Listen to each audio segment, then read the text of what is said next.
testing my electrical air compressors.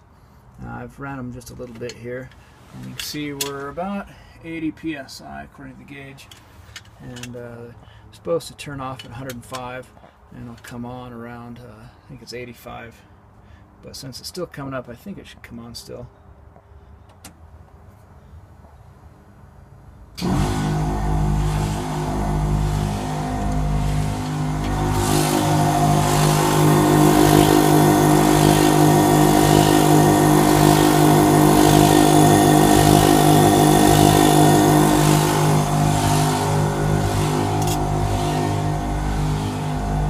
The problem is it's supposed to turn off with this press of the button, and that's not working.